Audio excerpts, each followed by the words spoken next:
All right. So in this video, we're going to look at how we compare our budgeted and actual numbers in an income statement. We look at our income statement generally is going to have actual numbers and budgeted numbers. So what's the difference between the two? Well, an income statement, income statements and budgets look very similar, and generally they're compared side by side. Same line items in common size format, so dollars and percentages right across the board. Income statements use real data from history. So a budget is what we're planning to do. An income statement is what we have done, right? And generally you'll have both of them together so you can compare how did you do with food cost for what you'd planned to do and what you actually did, or any of your other costs, right? Budget is always looking forward plan, and both are often compared side by side, right? The two approaches are used to analyze them: common size analysis and comparative analysis. Now I'm going to go through both of these because you have to do both of them. You don't need to remember which one's common size and which one's comparative analysis, but you have to understand the fundamentals between the two. Okay, so common size analysis. What we're going to do is we're going to calculate the difference between the 2% columns on each budget line income statement. I'll explain it when we get to the example. It'll be a little bit more clear, right? And then we're going to see if there's a variance between the two. Essentially, you calculate your food cost at 32%, and you actually you're budgeted at 32%, and your actual was 34. You have a 2% variance, right? So since total sales are always 100%, the variance will always equal 0. So you can see on the example here, we have a budgeted food sales of $750,000, which would have been 75%, but we actually only did $727,194. And our totals are different, right? So remember this percentage, sorry, my pen stopped working. Haven't had this happen in a while. This percentage here, this 75%, was calculated based on our total sales, right? So we had $750,000 in food sales and $250,000 in beverage sales, so 75% and 25%. So for our actuals, to get this 74%, we took this 727,000 and multiplied it and then divided it by our 982,755, our actual amount, right? That gave us our 74%. And our beverage, we actually did better. We got $255,561 out of our $982,755 to get 26%. These both are going to add up to 100%. These both are going to add up to 100%, right? Now, where this common size analysis comes in is we start looking at the difference between this 75% and this 74%.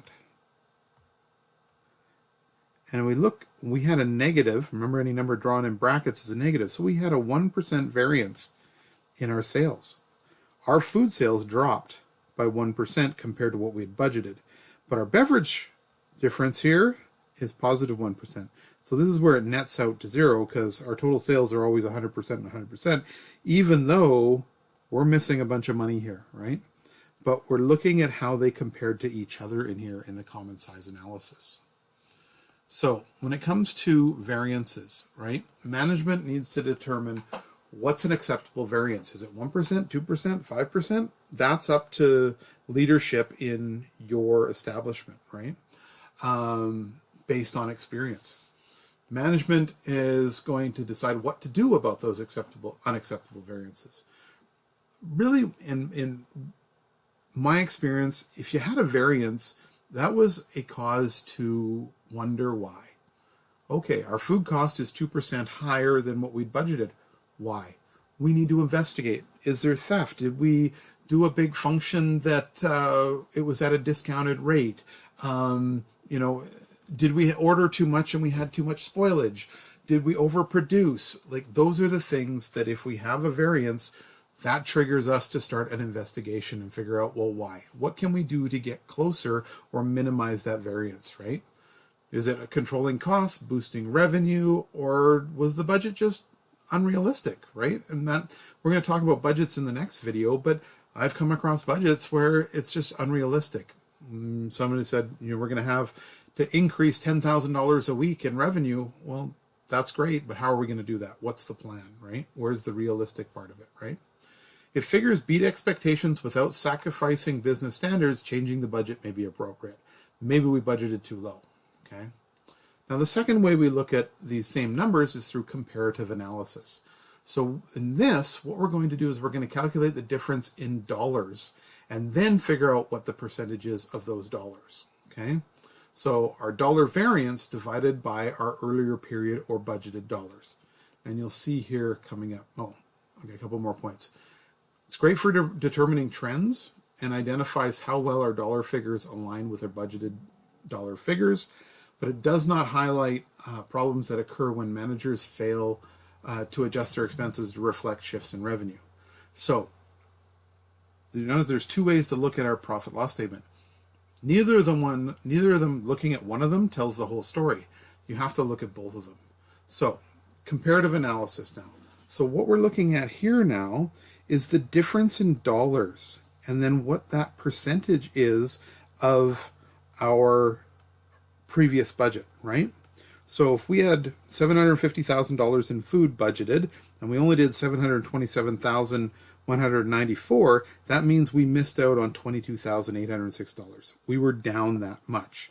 So $22,806 out of our $750,000 is 3% loss, right? Just double checking my math. Yeah, 3% loss. Now, conversely, you see our beverage went up $5,561. So it was an increase. So it's a positive number here, not a negative like that 3 in brackets, but that was only a 2% increase of our beverage dollars. Now we look at our total difference. Overall we were down $17,245, which is 1.7% of our $1 million that we budgeted, right? So it paints a very much different picture than what we had before, where everything's hunky-dory here, right? You know, no variance, 0 for 0. But that's just comparing these two percentages.